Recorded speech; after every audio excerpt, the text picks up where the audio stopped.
이슈 분석 시작하겠습니다. 비트코인이 불법 금융에 많이 쓰이고 있다고 생각한다. 제닛 옐런 미 재무장관이 인준청문회에서 한 발언입니다. 얼마 전에는 국세청이 자신의 재산을 비트코인 같은 가상자산에 은닉한 고액 체납자들을 대거 적발하기도 했죠. 이 불법 사용, 은닉 이런 용도로 암호화폐가 악용되는 것을 근거로 각국 정부가 규제에 나서기도 합니다. 우리나라에서는 오는 25일부터 금융거래정보의 보고 및 이용 등에 관한 시행령, 이른바 특금법 개정안이 시행됩니다. 이 특금법이 시행되면 가장 큰 변화를 맞게 되는 것이 암호화폐 거래소입니다. 거래를 위한 은행 실명 계좌가 의무화되면서 6개월 안에 은행으로부터 실명 계좌를 받지 못하는 거래소들은 문을 닫아야 합니다. 특금법의 내용과 함께 향후 가상화폐 전망까지 김형중 고려대 정보보호대학원 특임교수와 함께 이야기 나눠보겠습니다. 안녕하십니까? 예, 안녕하십니까? 일단 최근 비트코인 흐름부터 질문을 드릴게요. 6만 달러를 넘어섰다가 최근엔 또 조정을 조금 받았고요. 이 상태에서 지지부진한 것 같은데 최근 흐름 어떻게 보고 계십니까? 예, 코인 가격이라고 하는 것은 주가하고 비슷해가지고 네. 오르기도 하고 내리기도 하고 뭐 그렇습니다. 네. 예, 그래서 그 주가처럼 생각하시면 될 것 같습니다. 네.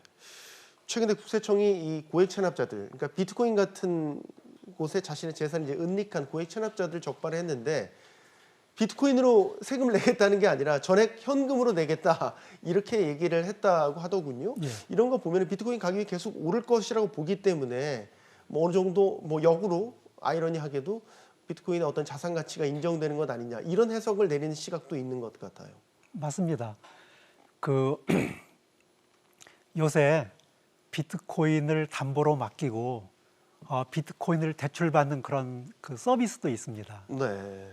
그것은 비트코인 가격이 계속 그 오를 거라고 하는 그런 그 믿음을 반영하는 거거든요. 네. 아마 그 체납자도 그런 생각을 가지고 현금 대신에 비트코인 대신에 현금으로 그 세금을 내기로 한 것 같습니다. 네. 자, 특정금융정보법 특금법이라고 하죠. 예. 특금법이 이제 25일부터 시행이 됩니다. 예. 특금법의 주요 법안 내용을 보면 자금 세탁 방지 의무를 부여한다. 그렇기 때문에 은행 실명 계좌, 확인 계좌가 필요하다는 걸로 연결이 됩니다. 예. 그런데 지금 우리 이 국내에서 암호화폐 거래소 가운데 100여 곳이 된다고 알고 있는데 이 중에서 실명 계좌를 실제로 사용하는 곳은 4개밖에 되지 않는다고 해요. 맞습니다. 은행들이 이 실명 계좌를 소위 말해 내주는데 상당히 보수적으로 대응하고 있다. 이렇게도 해석되는데 왜 이런 현상 나타나는 거죠? 예, 그 표면적으로는 은행이 그 실명 계좌를 발급해줬다가 네. 거래소에서 사고가 터졌을 때 그 은행이 책임을 과도하게 질 수 있다는 그런 두려움을 가지고 있거든요. 네. 그런데 은행은 어찌됐든지 그 계좌를 발급해 줌으로써 생기는 이익이 있습니다. 네. 그런 이익이 있음에도 불구하고 이걸 내주지 못하는 것은 아까 얘기했던 그런 표면적인 이유 말고 그 금융 당국의 그 보이지 않는 그 압력, 그것 때문이라고 이제 사람들이 얘기하고 있습니다. 네. 금융당국이 뭐 몇 차례 밝혔지만 기본적으로 금융자산으로 비트코인이나 가상화폐를 인정하지 않고 있죠. 그렇다고 하더라도 4군데밖에 허가를 받지 못했다는 것은 거래소의 문제도 있지 않나, 신뢰를 주지 못한 그런 문제도 있지 않나라는 생각도 듭니다. 그래서 이제 이번에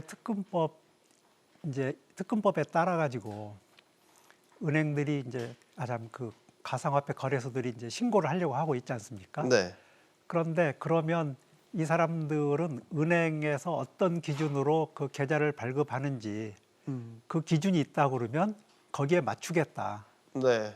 그런데 기준이 없습니다.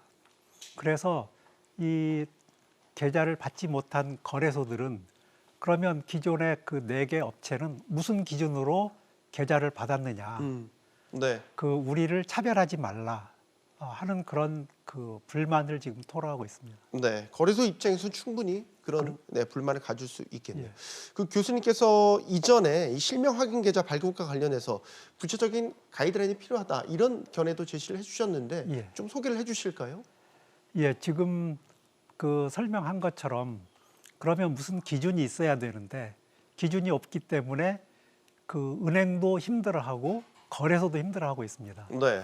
그래서 그런 가이드라인을 만든다고 하면 가이드라인에 따라서 은행들이 그 계좌를 줄 수 있기 때문에 나중에 그 은행이 질 책임이 좀 약화되는 거죠.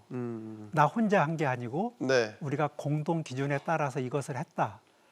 그리고 또 나중에 법적 문제가 발생했을 적에 그 은행의 자의적 판단에 의해서 이 계좌를 허락한 게 아니고 가이드라인에 따라서 우리가 했다 하면은 그 법적 책임도 좀 가벼워지는 면이 있기 때문에 그 가이드라인을 만드는 게 좋겠다 이렇게 이제 제언을 하고 있습니다.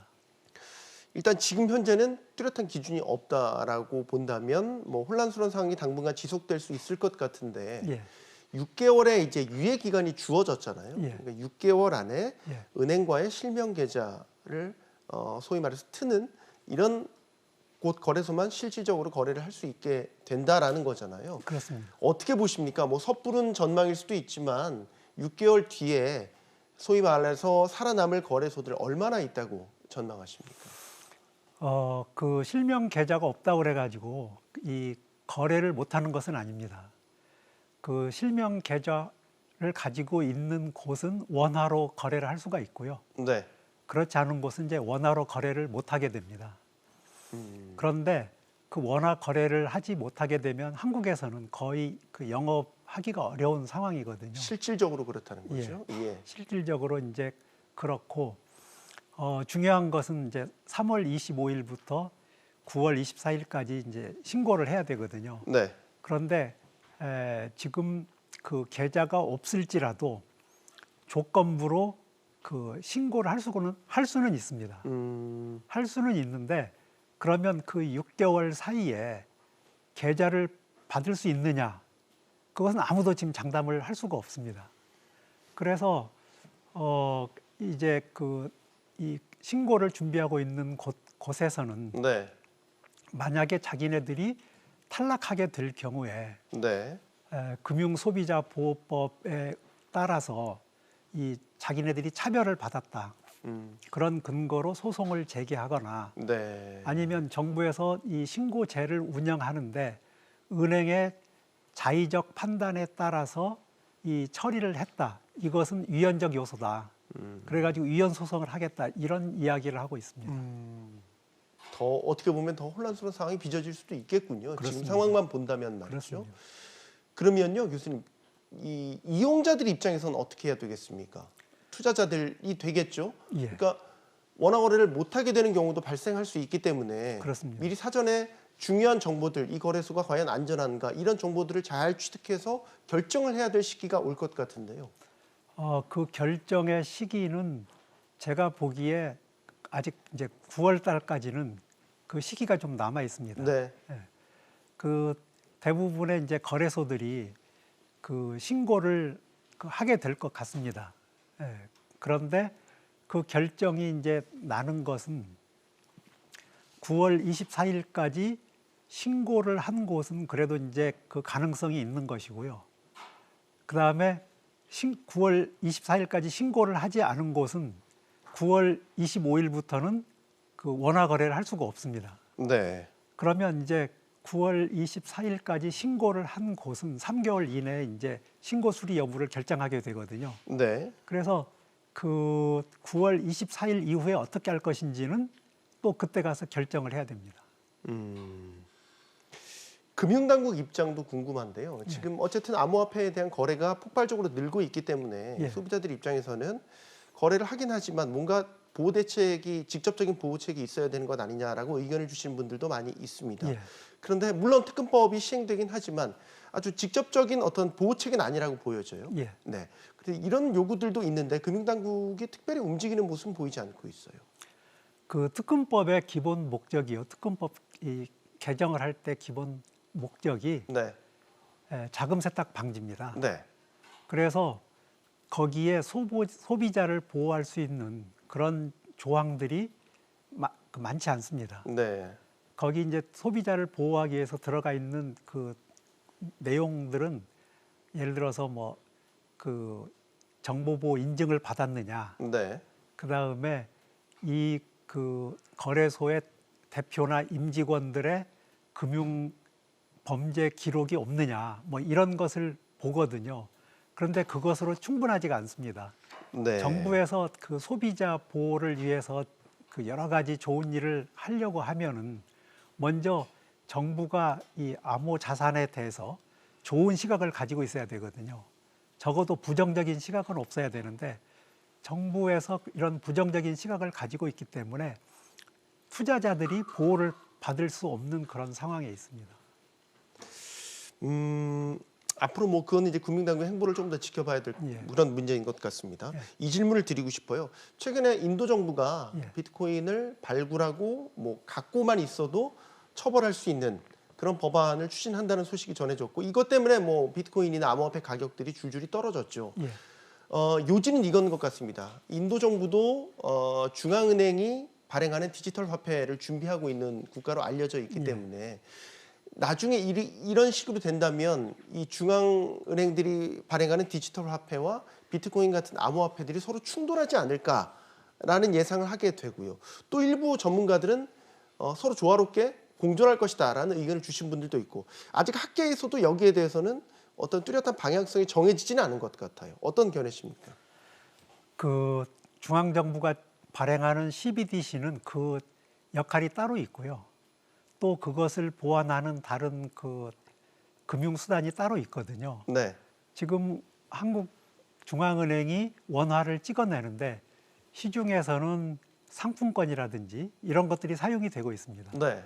그래서 그건 각자의 역할이 따로 있어가지고 CBDC를 발행한다고 그래가지고 이 암호화폐를 전부 없앤다거나 그건 없앨 수도 없고요. 그래서 서로 상호 보완적으로 그 기능을 수행할 거다 이렇게 생각을 하고 있습니다. 그런데 왜 인도 정부는 그렇게 강력하게 뭐 갖고 있지도 말라라는 식으로 그런 강력한 이 처벌 법안을 내놓은 거죠? 그러니까 이제 그 중국에서도 비슷한 일이 중국도 채굴은 금지되어 있지 않습니까? 채굴을 금지할 뿐만 아니라 중국에 네. 있던 거래소나 이런 걸 다 금지해가지고 네. 지금 세계에서 1위 거래소가 그 바이낸스인데 네. 바이낸스도 외국으로 나가 있고 그렇죠. 뭐 후오비도 외국으로 나가 있고 다 그렇게 돼 있거든요. 그래서 그 나라의 이제 어떤 그 정책 방향이 있지 않습니까? 네네. 한국에서도 그 2018년에 그 암호화폐를 그 전자증표라고 그러면서 박상기 법무부 장관이 그때도 이걸 강력하게 규제한다고 했었습니다. 네. 그런 취지라고 이해가 됩니다. 자, 아직까지는 무언가 뚜렷하게 방향성이 정해진 가운데서 밀고 나간다. 그런 것보다는 뭔가 브레인스토밍하는 기간이다. 이렇게도 읽혀지는 대목인 것 같습니다. 자, 오늘 말씀 여기까지 듣겠습니다. 김영중 고려대 정보보호대학원 특임 교수와 이야기 나눠봤습니다. 감사합니다. 네, 감사합니다.